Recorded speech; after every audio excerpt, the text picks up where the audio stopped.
우리가 지금 룻기의 말씀을 통해서 계속 말씀을 나누고 있는데요. 하나님의 헤세드, 하나님의 신실하신 사랑, 신실하신 은혜가 무엇인지, 그리고 하나님의 은혜는 어떻게 역사하고 있는지에 대해서 함께 살펴보고 있습니다. 그런데 우리가 성경을 읽을 때 꼭 주의해야 할 부분이 있는데, 그것은 성경은 그 말씀이 쓰여진 시대적인 상황들 속에서 해석되고 이해되어져야 한다라는 겁니다. 시대를 무시하고 성경을 읽으면 안 된다라는 거죠. 성경을 2026년을 살아가고 있는 지금 우리의 철학, 지금 우리의 도덕관념, 지금 우리의 이성적인 기준을 가지고 판단하면 많은 오해와 잘못된 해석을 나올 수 있다는 걸 주의해야 합니다. 이 가장 쉬운 예로 고린도전서 14장 34절부터 35절에 이런 말씀이 있습니다. 여자는 교회에서 잠잠하라. 그들에게는 말하는 것을 허락함이 없나니 율법에 이른 것 같이 오직 복종할 것이요 만일 무엇을 배우려거든 집에서 자기 남편에게 물을 지니 여자가 교회에서 말하는 것은 부끄러운 것이라. 이런 말씀이 있습니다. 이 말씀을 지금 우리의 기준을 가지고 읽으면 사도 바울은 어떤 사람이 되는 거예요? 여성 혐오론자가 되는 겁니다. 그렇죠? 그래서 많은 여성 신학자들이 있는데 여성 신학자들이 지금의 우리의 생각을 가지고 이 말씀을 해석해가지고 사도 바울을 굉장히 심각한 여성 혐오론자로 평가하기도 합니다.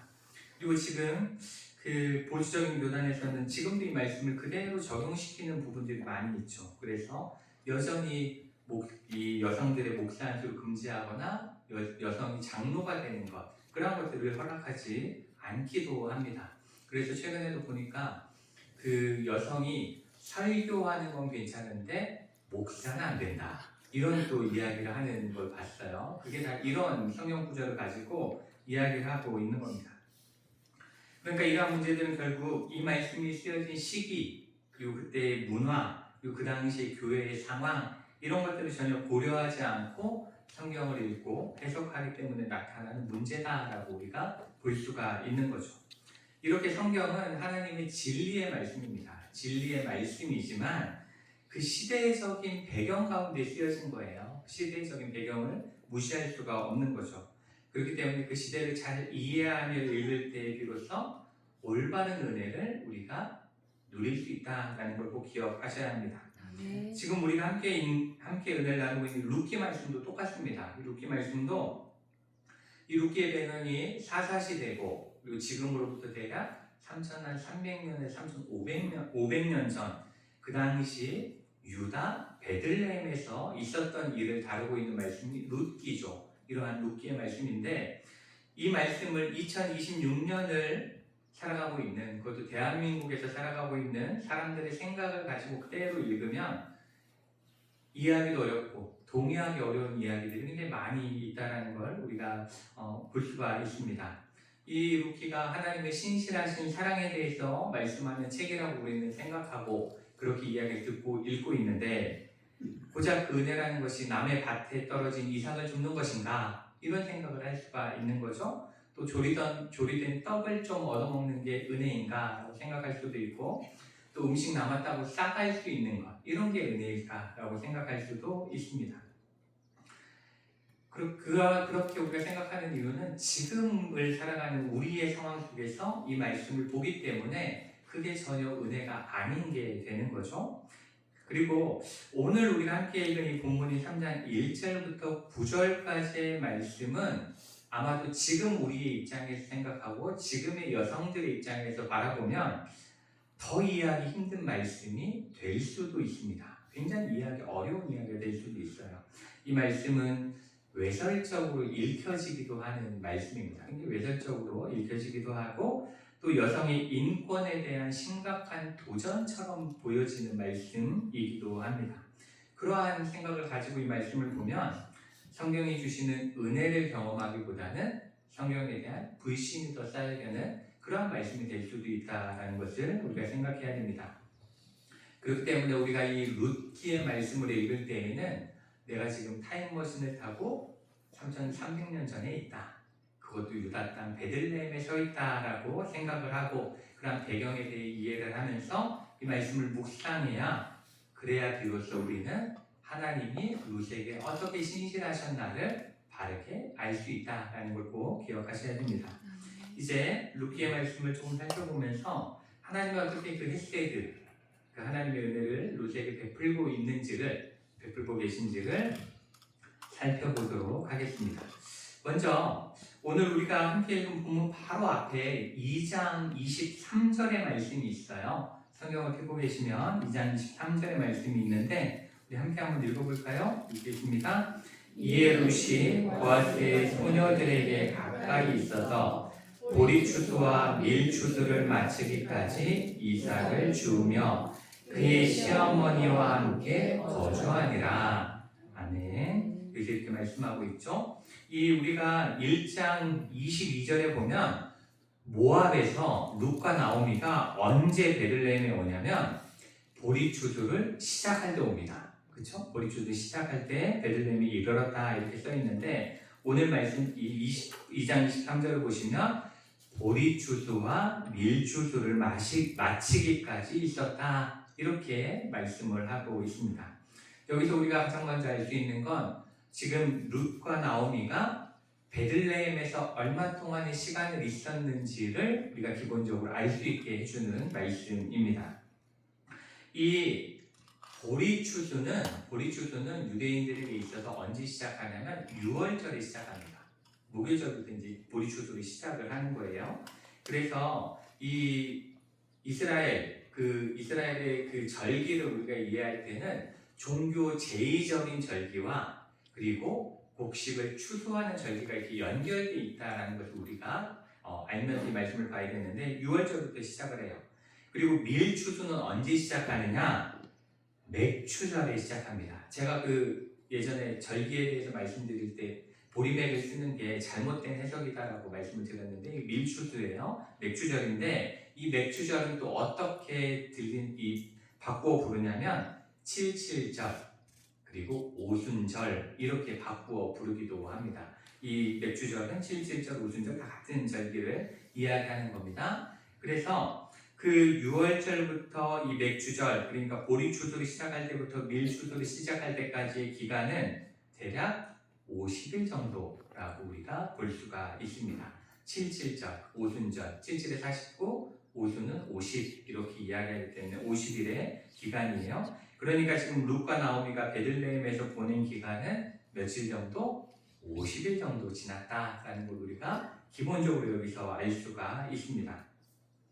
그리고 또한 이 밀추수를 마치기까지 이삭을 주우며 거주했다라는 말이 어떠한 의미를 또 담고 있냐면 우리가 그 2장을 통해서 우리가 봤을 때 룻과 나오미가 뭘로 먹고 살았냐면 이삭을 주어서 먹고 살았어요. 그렇죠? 다른 일을 한 게 아니라 이삭을 주어 먹고 살았다는 겁니다.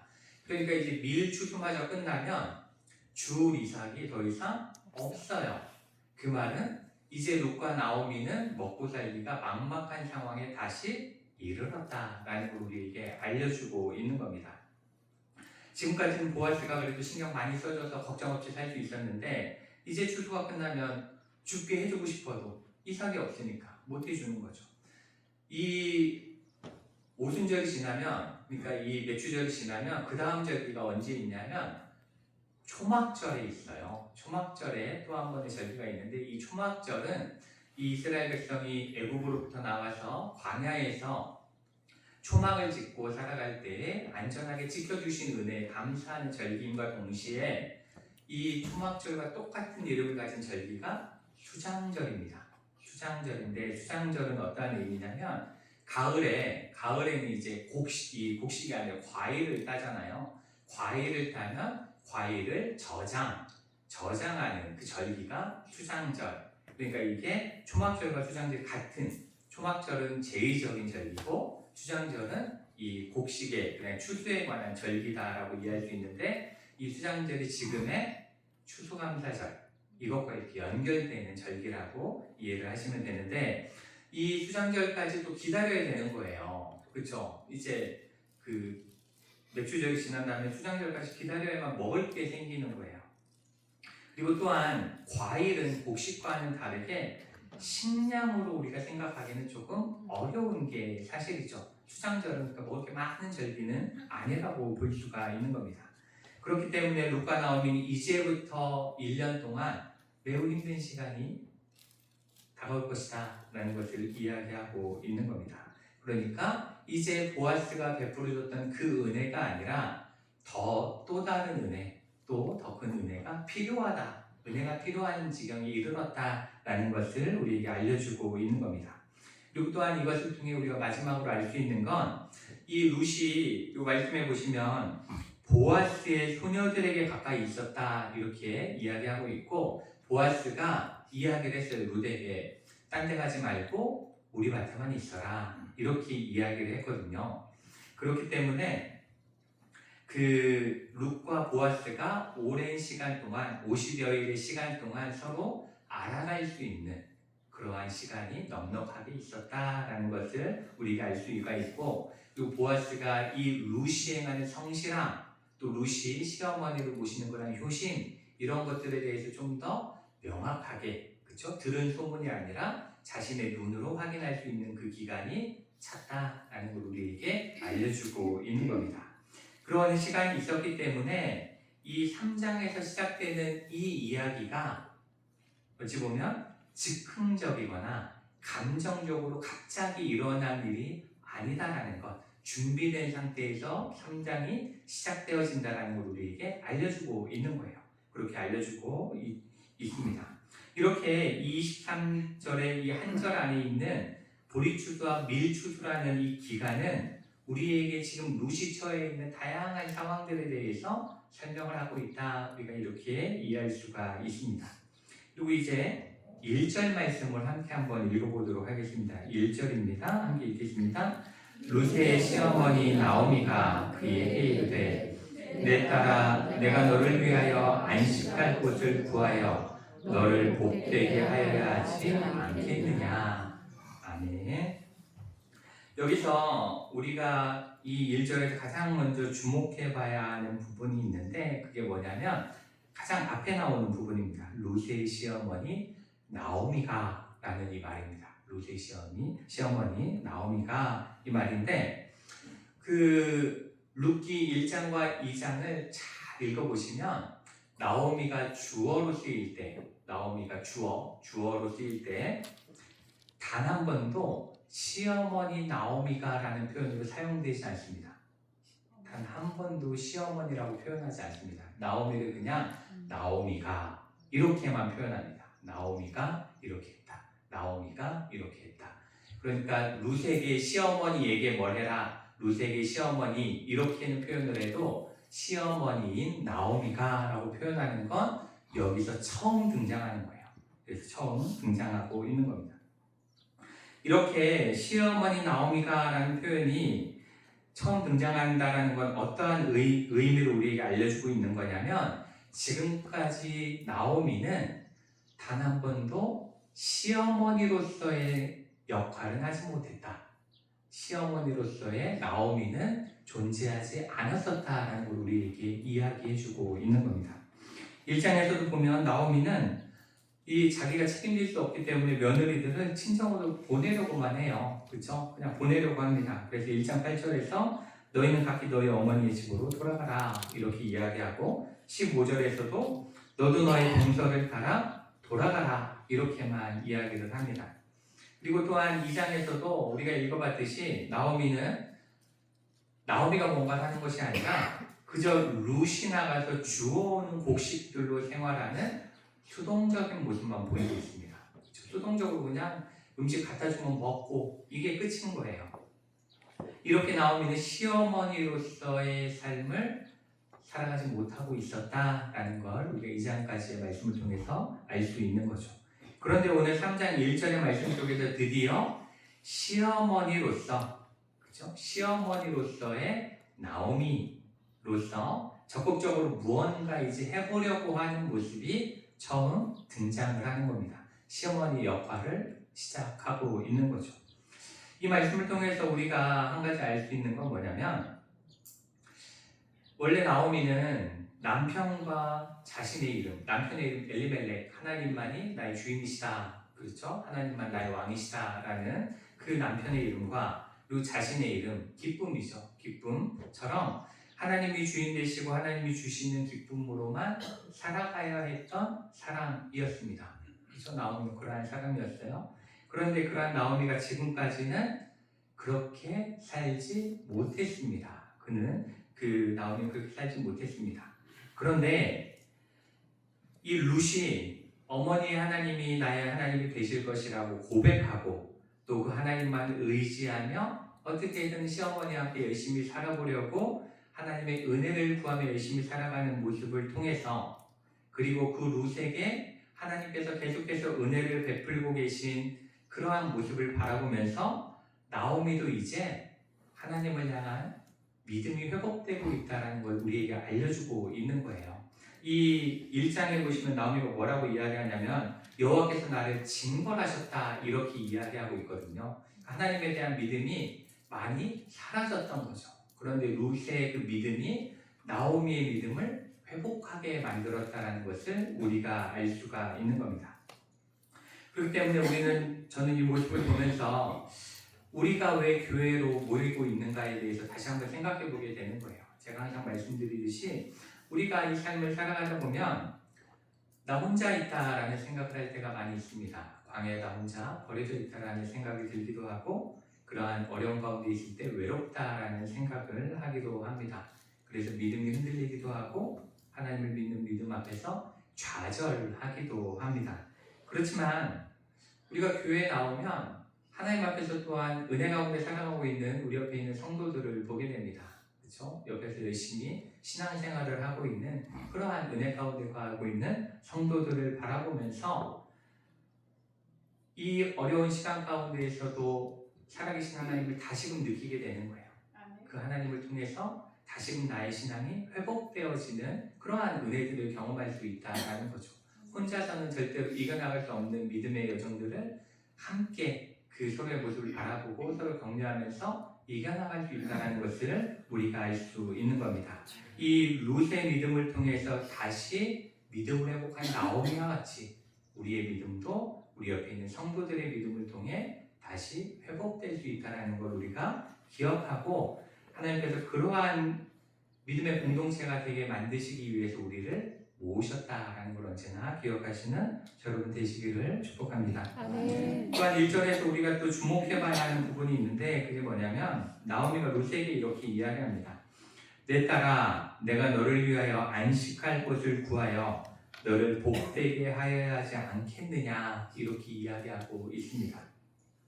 그런데 우리가 좀 살펴봐야 되는 건 이 나오미가 이야기하고 있는 안식할 곳이라는 말입니다. 안식할 곳의 그 의미를 우리가 한번 생각해 봐야 합니다. 지금까지 나오미와 룻은 베들레헴에서 보아스의 은혜로 말미암아 최소한 끼니 걱정은 안 하고 살 수 있는 상황에 지금 살아가고 있습니다.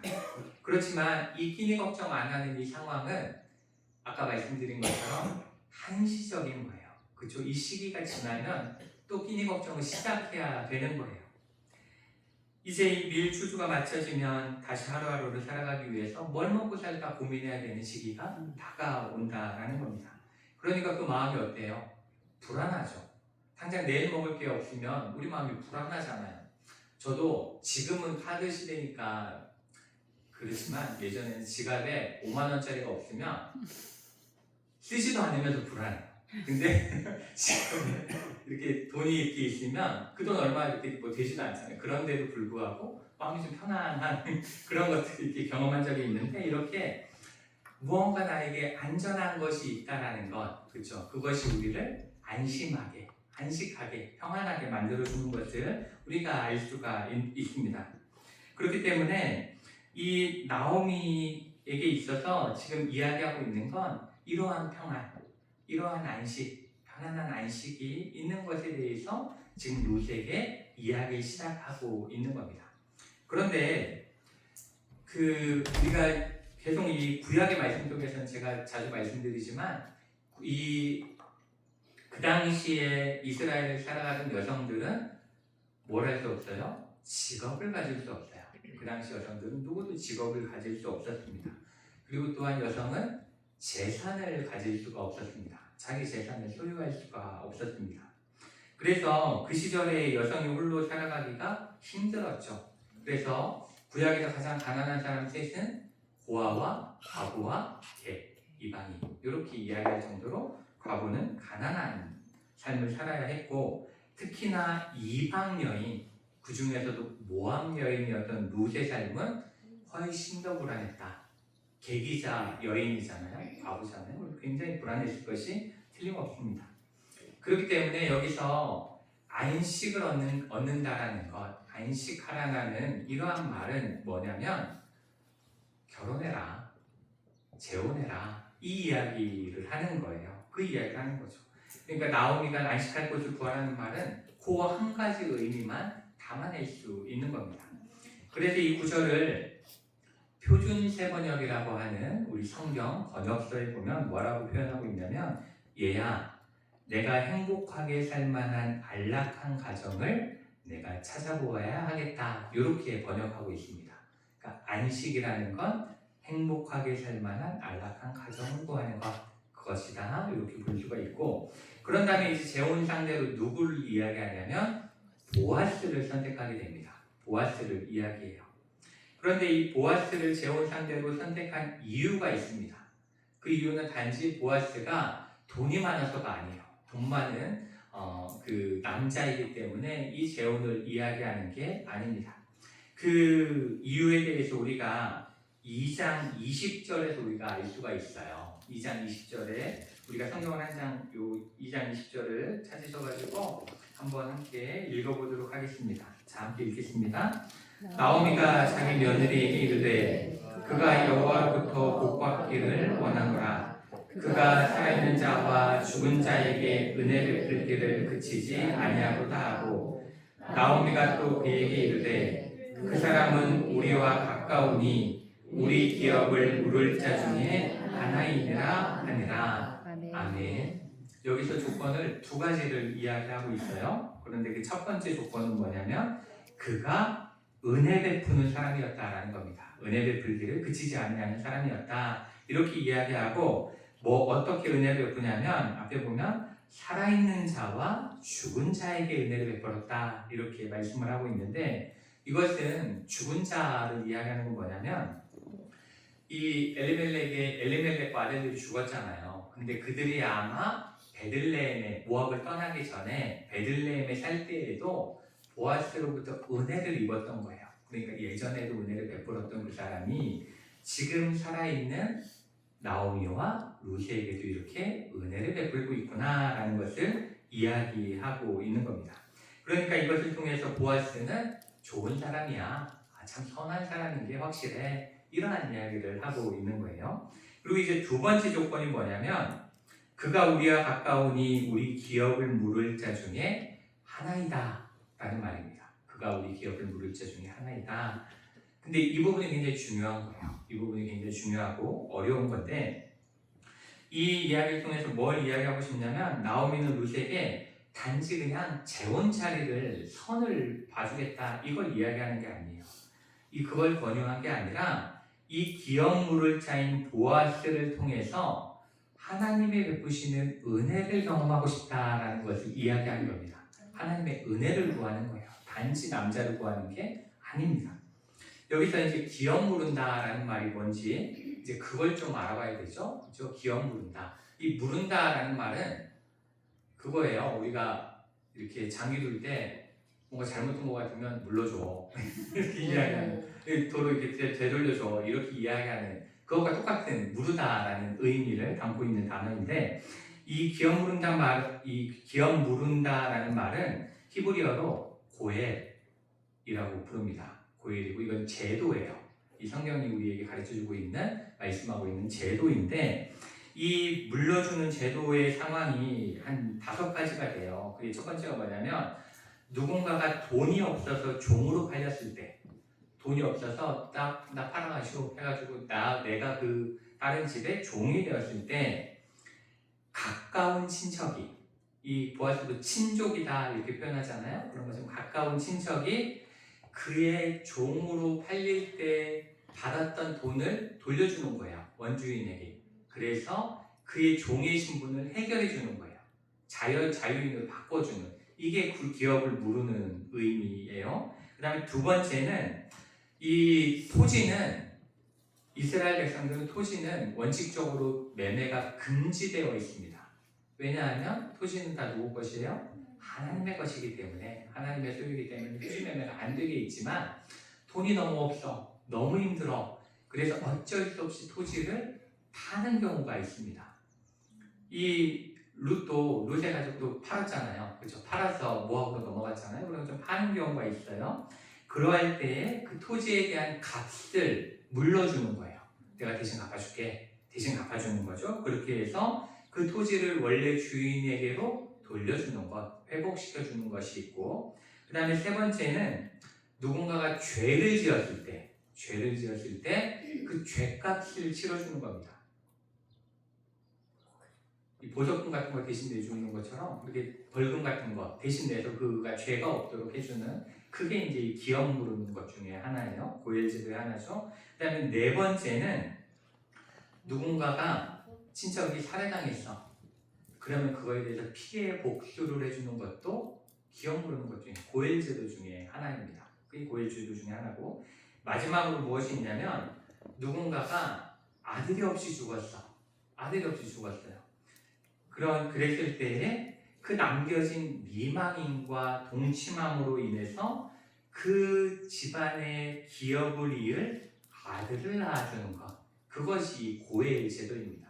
그러니까 지금 우리의 그 상식이나 이런 우리의 생각으로 이걸 정확하게 판단해서는 안 돼요. 그 시절에 그런 제도가 있었다는 걸 이해하셔야 돼요. 그런데 이 고엘 제도는 아무나 막 해주는 게 아닙니다. 아무나 돈 많다고 내가 해줄게, 내가 대신 내줄게, 이렇게 할 수 있는 게 아니에요. 이 기업 무르는 일을 할 수 있는 자의 조건이 세 가지가 있는데, 첫 번째는 혈연 관계여야 됩니다. 친족이어야 돼요. 혈연 관계가 없으면 해줄 수가 없어요. 그 다음에 두 번째는 값을 지불할 수 있는 능력이 있어야 됩니다. 그러니까 돈도 있어야 돼요. 돈이 있어야 되고, 세 번째는 이게 가장 중요한 건데 자발적으로 해야 됩니다. 강제되는 게 아니에요. 이건 강요되는 게 아니에요. 무조건 자발적으로 내가 해줄게가 돼야 가능한 게 이 고엘 제도입니다. 그러니까 나오미가 이 자신들이 모압 땅으로 이주할 때 팔았던 그 땅을 회복하기 위해서 가장 먼저 기업 물을 자인 보아스를 선택한 거예요. 그런데 여기서 그 또 하나 중요한 건, 제가 앞에서 말씀드린 것처럼 여성은 땅을 회복시켜 준다고 해서 땅을 소유할 수 있는 게 아닙니다. 그렇죠? 땅을 내가 물려줄게요, 보아스가 아무리 해줄게요, 이렇게 이야기해도 룻과 나오미는 땅을 받을 자격이 없습니다. 그래서 누가 필요해요? 아들이 필요하죠. 그렇죠? 아들이 필요합니다. 그래서 근데 나오미가 결혼하기엔 너무 나이가 많아. 자녀를 낳을 수도 없어. 그러니까 기업을 물을 수 있는 아들을 낳을 수 있는 룻이, 보아스가 결혼을 해서 아들을 낳으면 그 기업 물을 자가 행하는 땅도 해결이 되고, 그리고 기업 물을 자가 행해야 대한 기업을 이어나가는 것, 그것도 해결되는, 그런 두 가지가 모두 다 해결되는 은혜가 임한다라는 것을 말씀하고 있는 겁니다. 그리고 여기서 우리가 한 가지 또 제가 말씀드리면, 이 이스라엘 사람들에게 있어서 자손이 없어서 대가 끊기는 것은 매우 심각한 문제였습니다. 왜냐하면 이스라엘 자손 중에서 끊긴다라는 것은 하나님에게 받는 가장 큰 형벌이라고 생각한 거예요.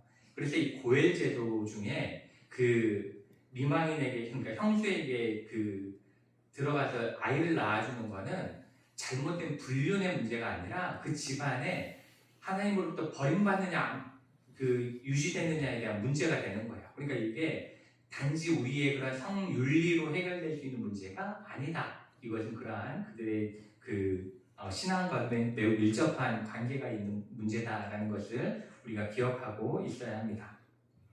그래서 이 고엘이라는 제도를 통해서 이제 이 모든 것들이 해결될 수 있는 그러한 일들이 되어질 수 있죠. 그런데 그 문제는, 이 고엘 제도는 제가 지금까지 이렇게 말씀드린 걸 들어보시면 아시겠지만, 이 기업을 물려주는 자에게는 좋을 게 단 하나도 없는 제도예요.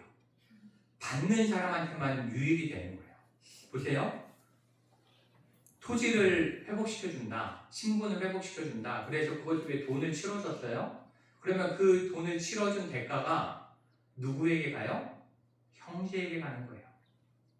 나한테는 그냥 난 돈만 쓴 거야. 난 그 값만 내주는 거예요. 신분을 해결해줬어요. 그럼 팔렸던 사람을 회복시켜준 그 사람이 내종이 되나요? 아니에요. 자유인이 되는 거예요. 나는 뭐만 한 거예요? 대가만 지불한 거예요. 그렇죠? 내가 그 미망인과 동심을 해가지고 아들을 낳았어. 그 아들이 내 아들일 것 같아요? 아니에요. 그 형제의 아들이 되는 겁니다. 그러니까 나는 뭐만 하는 거예요? 씨만 주는 거예요. 그런 제도가 이 고엘의 제도예요. 그렇기 때문에 이스라엘 역사에서 이 기업 무를자 고엘 제도를 정말 바르게 사용했다라고 되어지는 기록은 없다고 봅니다.